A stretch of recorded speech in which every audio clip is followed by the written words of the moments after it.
ओ शीतल, सुन तो जरा, तेरी जेठानी के तो भाग खुल गए। पता नहीं कौन सी भगवान की दृष्टि उस पर पड़ी है। बस इतना सुनते ही शीतल भड़क उठी। जेठ जेठानी के ऐशो आराम से जली भुनी शीतल ने ईर्ष्यावश सिम्मी की शादी तुड़वा कर मानो जीत हासिल कर ली हो। लेकिन उसके परिवार में ऐसा क्या हुआ जिसने शीतल को उनका ऋणी बना दिया। अपने मकान के दूसरे हिस्से में भरी हलचल देखकर शीतल हैरानी में पड़ गई थी कि इतने लोगों का आना जाना क्यों हो रहा है। जेठानी कहीं बीमार तो नहीं पड़ गए, या फिर जेठानी गुसलखाने में फिसल कर गिर तो नहीं गई। जेठानी की नौकरानी जैसे ही दरवाजे से बाहर निकली, शीतल ने इशारे से उसे अपनी तरफ बुला लिया। चूंकि देवरानी और जेठानी में मनमुटाव चल रहा था, इसलिए जेठानी के नौकर इस ओर आते हुए डरते थे। शीतल ने चाय का गिलास नौकरानी को पकड़ाते हुए कहा, थोड़ी देर बैठ कर कमर सीधी कर ले। चाय से भरा गिलास देखकर नौकरानी खुश हो उठी। फिर उसने शीतल को बहुत कुछ जानकारी दे दी और यह कहकर उठ गई कि मिठाई लाने में देरी हुई तो घर में डांट पड़ जाएगी। यह जानकर शीतल के दिल पर सांप लेटने लगा कि जेठानी की बेटी सिम्मी का रिश्ता अमेरिका प्रवासी इंजीनियर लड़के से पक्का होने जा रहा है। जेठानी का बेटा डॉक्टर बन गया, डॉक्टर बहू घर में आ गई। अब तो सिम्मी को भी अमेरिका में नौकरी करने वाला इंजीनियर पति मिल गया। ईर्ष्या से जली भुनी शीतल पति और पुत्र दोनों को भड़काने लगी। जेठ जेठानी तो शुरू से ही हमारे दुश्मन रहे हैं। इन लोगों ने हमें दिया ही क्या है। ससुर जी की छोड़ी हुई 600 गज की कोठी में से यह 100 गज में बना टूटा फूटा नौकर के रहने लायक मकान हमें दे दिया। मनोज भी भाई से चिढ़ा हुआ था, वह भी मन की भड़ास निकालने लगा। भाभी यह भी तो ताने देती कहती है कि भैया ने अपनी कमाई से हमें दुकान खुलवाई, मेरी बीमारी पर भी खर्चा किया। दुकान में कुछ माल होता तब तो दुकान चलती, खाली बैठे मक्खी तो नहीं मारते। बेटे ने भी आक्रोश उगला। शीतल के दिल में यह बात नक्षत्र बनकर चुभती रहती कि रहन सहन के मामले में हम लोग तो जेठानी के नौकरों के बराबर भी नहीं हैं। जेठ जेठानी से जलन की भावना रखने वाली शीतल कभी यह नहीं सोचती थी कि उसका पति व्यापार करने के तौर तरीके नहीं जानता। मामूली बीमारी में भी दुकान छोड़कर घर में पड़ा रहता है। बच्चे इंटर से आगे नहीं पढ़ पाए। दोनों बेटियों का रंग काला और शकल सूरत भी साधारण थी। ना शक्ल ना अक्ल और ना दहेज की चाशनी में पगी सुघरता संपन्नता, तो अच्छे रिश्ते कहाँ से मिले। शीतल को सारा दोष जेठ जेठानी का ही नजर आता, अपना नहीं। थोड़ी देर में जेठानी की नौकरानी बुलाने आ गई। शीतल को बुरा लगा कि जेठानी खुद क्यों नहीं आई। नौकरानी को भेजकर बुलाने की बला टाल दी, इसलिए दो टूक शब्दों में कह दिया कि यहाँ से कोई नहीं जाएगा। कुछ देर बाद जेठ ने खुद उनके घर आकर आने का निमंत्रण दिया तो शीतल को मन मार कर हाँ कहनी पड़ी। जेठानी के शानदार ड्राइंग रूम में मखमली सोफे पर बैठे लड़के वाले को देखकर शीतल के दिल पर फिर से सांप लौट गया। का तो पूरा अंग्रेज लग रहा है, विदेशी खान पान और रहन सहन अपना कर खुद भी विदेशी जैसा बन गया है। लड़के के पिता की उंगलियों में चमकती हीरे की अंगूठियां व माँ के गले में पड़ी मोटी सोने की जंजीर शीतल के दिल पर छुरियां चलाए जा रही थी। एकाएक जेठानी के स्वर ने शीतल को यथार्थ में लाकर पटका। वह लड़के वालों से उन लोगों का परिचय करा रहे थे। लड़के वाले ने उनकी तरफ हाथ जोड़ दिए तो शीतल के परिवार को भी उनका अभिवादन करना पड़ा। जेठ जी कितने चतुर हैं, लड़के वालों से अपनी असलियत छिपा ली। यह जाहिर नहीं होने दिया कि दोनों परिवारों के बीच में बोलचाल भी बंद है। माना कि जेठानी के मन में अब भी अपने छोटे भाई के प्रति स्नेह का भाव छिपा हुआ है, पर उनकी पत्नी, बेटा और बेटी तो दुश्मनी निभाते हैं। भोजन के बाद लड़के वालों ने सिम्मी की गोद भराई करके विवाह की पहली रस्म संपन्न कर दी। लड़के की मां ने कहा कि मेरा बेटा विशुद्ध भारतीय है, वर्षों विदेश में रहकर भी इसके विचार नहीं बदले। यह पूरी तरह भारतीय पत्नी चाहता था। इसे लंबी चोटी वाली व सीधे पल्लू वाली सिम्मी बहुत पसंद आई और अब हम लोग शीघ्र शादी करना चाहते हैं। शीतल को अपने घर लौटकर भी शांति नहीं मिली। सिम्मी ने छल कपट करके इतना अच्छा लड़का साधारण विवाह के रूप में हथिया लिया। इस चालबाजी में जेठानी की भूमिका भी रही होगी। उसी ने सिम्मी को सिखा पढ़ाकर लंबी चोटी व सीधा पल्लू कराया होगा। शीतल के घर में कई दिन तक यही चर्चा चलती रही कि जींस शर्ट पहनकर कंधों तक कटे बालों को झुलाती हुई डिस्को में कमर मटकाती सिम्मी विशुद्ध भारतीय कहाँ से बन गई।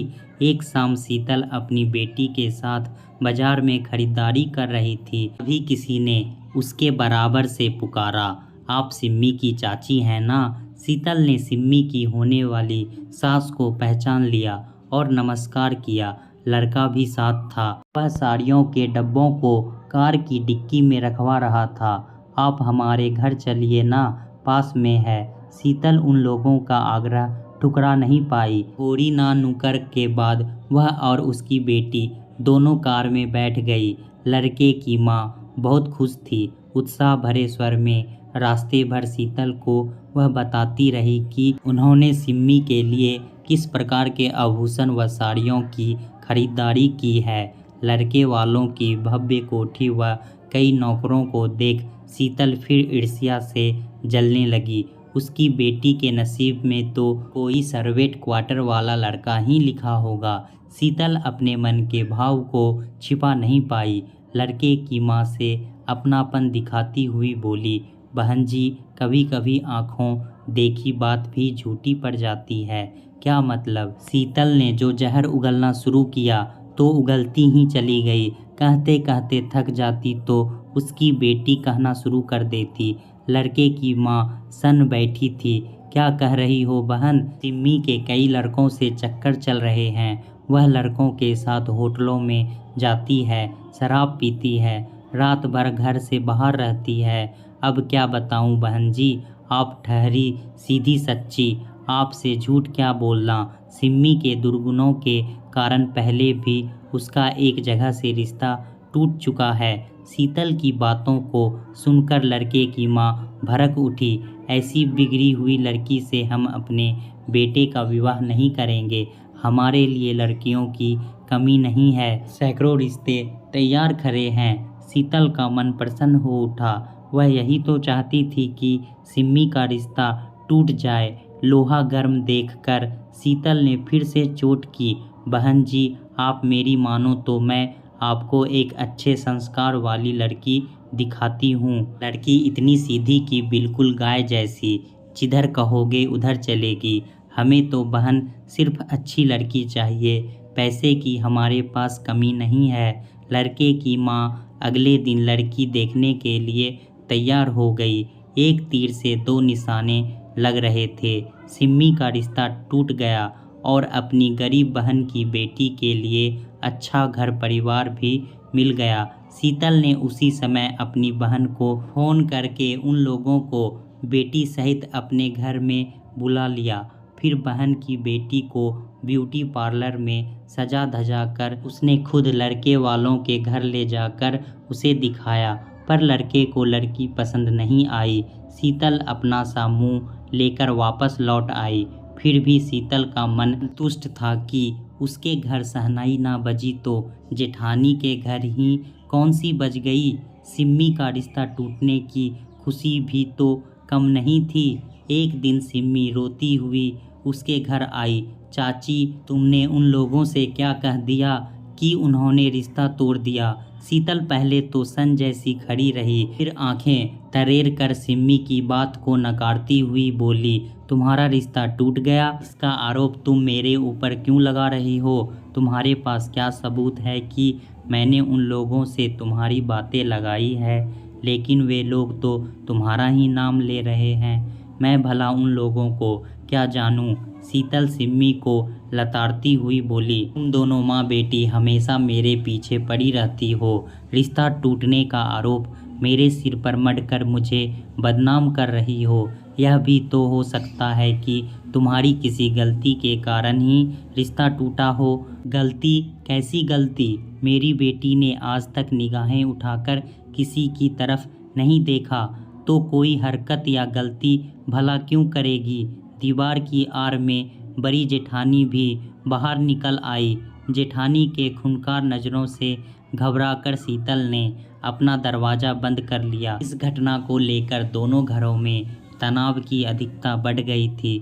फिर जेठ जी ने अपनी पत्नी को समझाकर मामला रफा दफा कराया।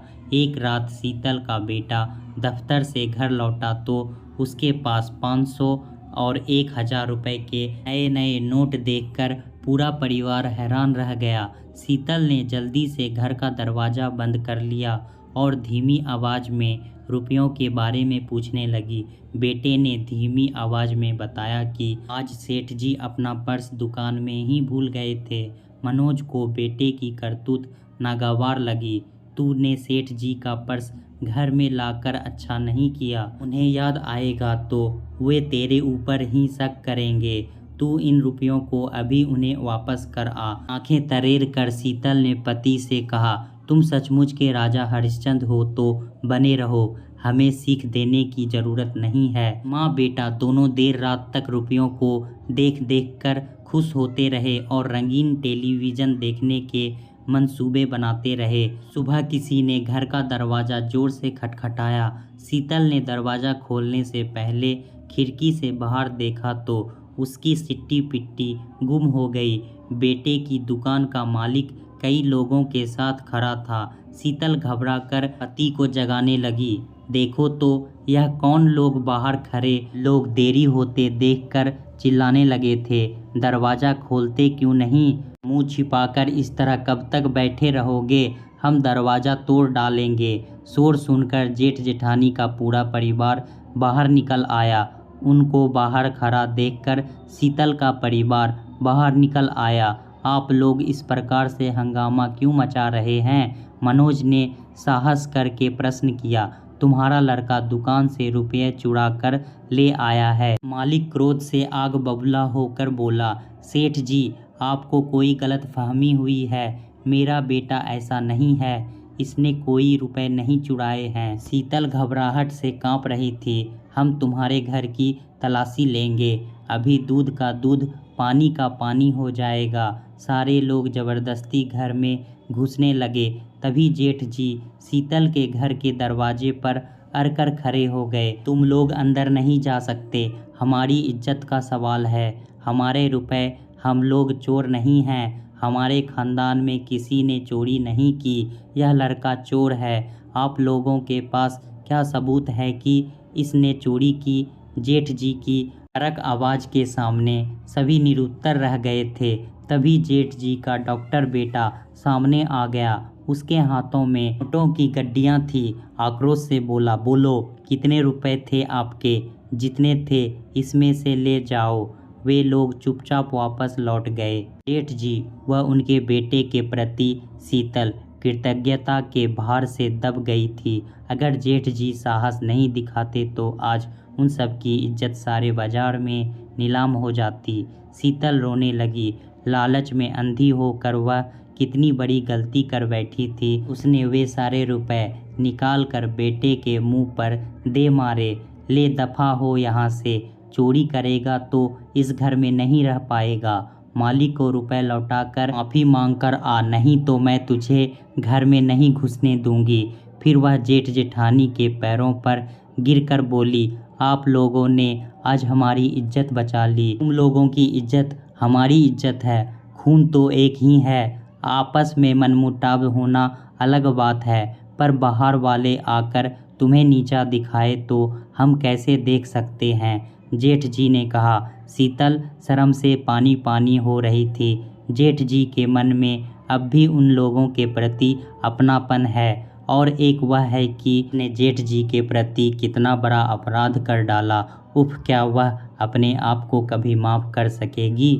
शीतल मन ही मन घुलती रही। सिम्मी का कुम्हलाया हुआ चेहरा उसे अंदर तक कचोटता रहता। सिम्मी छोटी थी तो उसका आंचल थामे पूरे घर में घूमती फिरती। माँ से अधिक वह चाची से हिली मिली रहती। अपने बच्चे हो गए तब भी शीतल सिम्मी को अपनी गोद में बैठाकर खिलाती पिलाती रहती।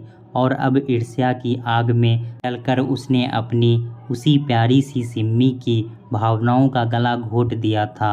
एक दिन शीतल के मन में छिपा अपराध बोध सहन शक्ति से बाहर हो गया तो वह सिम्मी को पकड़कर अपने घर में ले आई। उस पर अपनापन जताती हुई बोली, खाना पीना क्यों बंद कर दिया पगली? क्या हालत बना डाली अपनी? लड़कों की कमी है क्या? सिम्मी उसकी गोद में गिरकर बच्चों की भांति फूट फूट कर रो पड़ी। चाची, मुझे माफ़ कर दो। मैं उस दिन आपसे बहुत कुछ गलत बोल गई थी। उन लोगों की बातों पर विश्वास करके मैंने आपको गलत समझ लिया। मैं जानती हूँ कि आप मुझे बहुत प्यार करती हैं। हाँ बेटी, मैं तुझे प्यार करती हूँ, पर मुझसे भी गलती हो सकती है। इंसान हूँ ना, फरिश्ता थोड़े ही हूँ। शीतल की आंखों से आंसू बहने लगे थे। पता नहीं इंसानों को क्या हो जाता है, जो कभी अपने होते हैं वे पराये लगने लगते हैं। पर तू चिंता मत कर, मैं तेरे लिए उस विदेशी इंजीनियर से भी अच्छा लड़का ढूंढ निकालूंगी। बस तू खुश रहा कर, वैसे ही जैसे बचपन में रहती थी। मैं तुझे अपने हाथों से दुल्हन बनाकर तैयार करूंगी, ससुराल भेजूंगी। मेरी अच्छी सिम्मी, तू अब भी वही बचपन वाली गुड़िया लगती है। जेठानी छत पर खड़ी होकर देवरानी की बातें सुन रही थी। शीतल के शब्दों में उसके अंदर जादू जैसा काम किया। नीचे उतरकर पति से बोली, झगड़ा तो हम बड़ों के बीच चल रहा है, बच्चे क्यों पिसे? तुम शीतल के बेटे की कहीं अच्छी सी नौकरी लगवा दो। तुम ठीक कहती हो, शीतल की लड़कियां पूरे दिन घर में खाली बैठी रहती है। एक बिजली से चलने वाली सिलाई मशीन लाकर उन्हें दे दो। माँ बेटियाँ सिलाई करके कुछ आर्थिक लाभ उठा लेगी। ठीक है, जैसा तुम कहती हो वैसा ही करेंगे। इन लोगों का और है ही कौन? शीतल ने सिम्मी पर प्यार जताया तो जेठानी के मन में भी उसके बच्चों के प्रति ममता का दरिया उमड़ पड़ा था। दोस्तों, अपने घर के झगड़े और मनमुटाव कभी बाहर वालों के सामने नहीं दर्शाना चाहिए, क्योंकि परिवार के लोग चाहे कितने भी नफरत एक दूसरे से कर ले, अंततः वह एक ना एक दिन साथ जरूर निभाते हैं, क्योंकि अपने ही काम आते हैं। दोस्तों, कहानी कैसा लगा हमें कमेंट में ज़रूर बताएं। इसी तरह की पारिवारिक कहानी सुनने के लिए हमारे चैनल को सब्सक्राइब करना ना भूलें। धन्यवाद।